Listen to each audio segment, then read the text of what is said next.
What'd you do for the channel today, Simone? Oh, that's right.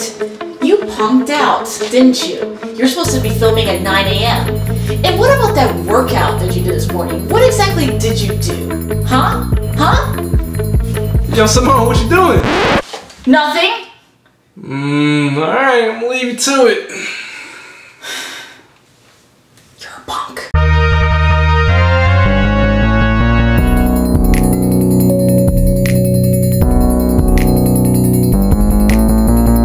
Alright, as you can see, I am the Lone Ranger for today. However, Kevin will be back in the next video. So what I want to share with you is an amazing book that I have recently finished reading, and it's called Can't Hurt Me by David Goggins.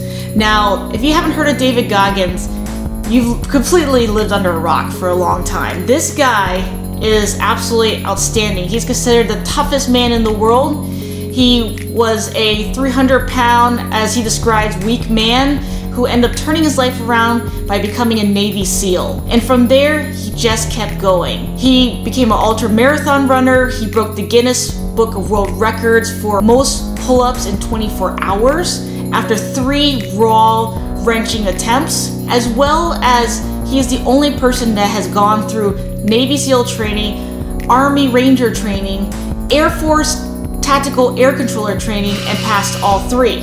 Now, to say that he's anything less than a stud is an understatement. He is a prime example of what you can do with the power of the mind when you got it locked down. Now, if you haven't read this book yet, I highly advise it. And we actually put a link in the description below. The difference between the book and the Audible version, if you're more into the Audible stuff, which I am because I have long drives to work, is matter of whether you have pictures or the podcast. So the book has actual pictures from David's life, and you can actually see some of the ripped up hands from the pull-ups that he did and everything else. Now the Audible version has the podcast, which gives you more context into David Goggins' life, and David Goggins is in the podcast with his ghostwriter, and that who is also happens to be the reader. Now on to the good stuff. This is 5 lessons from David Goggins' Can't Hurt Me. Now, number 1, believe you are here for a reason. And that talks about identity that matters. So when you're on an epic quest to slay your demons and to become the better person, the hero within, your identity has to be so strong that it matters. Now, in the book, David pretty much states that he's a badass mofo, essentially. And that every single time that he was weak and he wanted to quit, he asked himself, why are you here? And he says, because I'm a badass mofo, that's why. Obviously in his language, which is swear words, but you get the point. Because he was a badass, and badasses do badass things. So when you are on your quest, you have to believe so hard in what you're doing that it's going to carry you further and further up, way beyond your comfort zone. Lesson number 2, denial is the ultimate comfort zone. Now, all of us can probably relate to this when we don't want to do something, but we know it's really good for us, whether it's to not eat that donut, or whether to go out running, or have to go to work even though we don't want to, or to even taking responsibility for anything. Now, this is going to probably offend some people, but this has all to do with the victim mentality. The victim mentality is essentially the mentality that someone, basically, they had a hard life, they had a bad luck of the draw, and they continue to carry that victim piece with them for the rest of their life as an excuse and reason why they can't do things. And in this book, it's just not true. David talks about the fact that he should have been a statistic. He shouldn't even be here. He shouldn't be the man that he is. He had every excuse in the world to be a complete loser and have the victim mentality the rest of his life, but he decided to change that and do something different.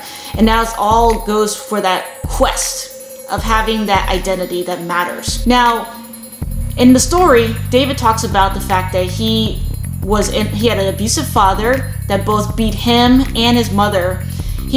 Luckily she ended up leaving his father. However, he came to a town where he was the only black kid in there, and during that time, nobody cared if people were being racist to you. And a lot of kids were. They called him the N-word every day. You know, he was always picked on and everything. He saw a lot of tragedy. He saw a lot of death in, his life. And he should have been. He should have been a victim. He should have been a person that never got anywhere, but he didn't. And that's because he chose a different identity. He chose to do something different, and he was darn determined to get it done. Now, his deal is that he took responsibility for his life. There's nothing you can do about your life if you had a bad hand. I've had some parts of my life were bad hands, some parts of it were good hands. But what matters is what you're doing right now. So number 3, the accountability mirror.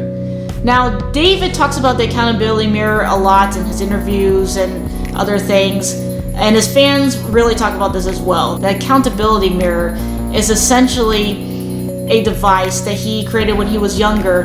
And it's almost kind of like a pep talk with yourself, getting real with yourself and not holding back. The one thing you can ask in the accountability mirror is, what did I do to improve myself today? That can be anything from eating better, to essentially getting your room cleaned, to doing those 100 push-ups that you've wanted to do since the dawn of time, or maybe even going to your guitar lesson because you haven't gone in a while.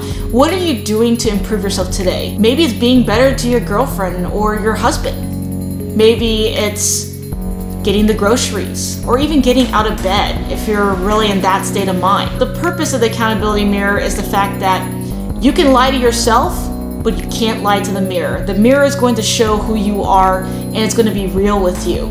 It's a great tool for people who want to get real with themselves, and it's a great way of finding ways to improve yourself and fix things about yourself that may not be as strong as you like communication or being empathetic to other people. Whatever the case is, the accountability mirror is the way to go. The next one we're going to talk about is number 4, which is defying the odds. Defying the odds can only happen if you're willing to put in the work. The work is where that suck lies, right?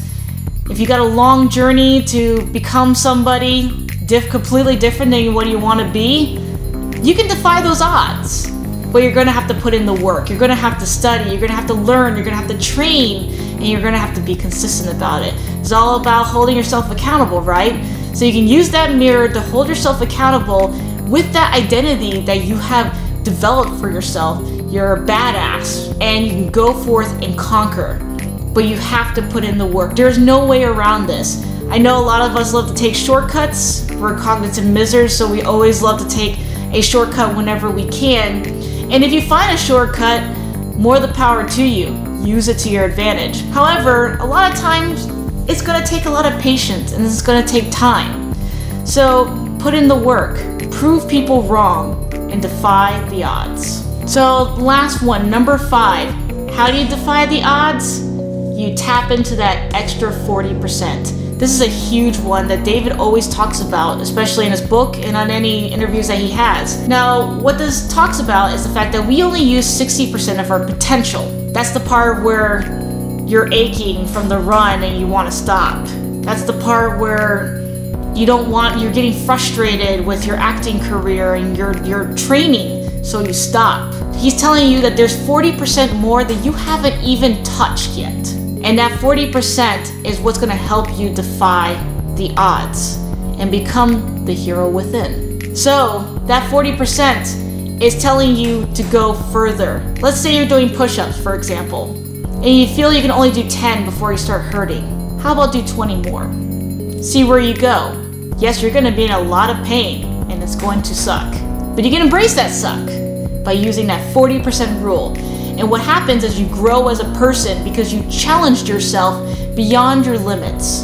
And therefore, the next time you do push-ups, you find out you can actually do 20 push-ups or even 15 push-ups without getting tired. Same thing with running. If you run longer and harder, the next day or a few days later when you recover, you can run much longer than you did before what you thought was capable of.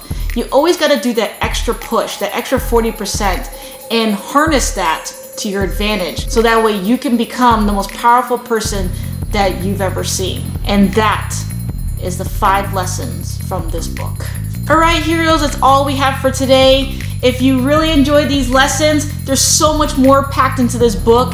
Can't Hurt Me by David Goggins. We did leave a link in the description below. And also, make sure that you comment on what was the most useful lesson that you think that you can apply today. We love a good discussion. If you enjoy our content, make sure you like, comment, and smash that subscribe button!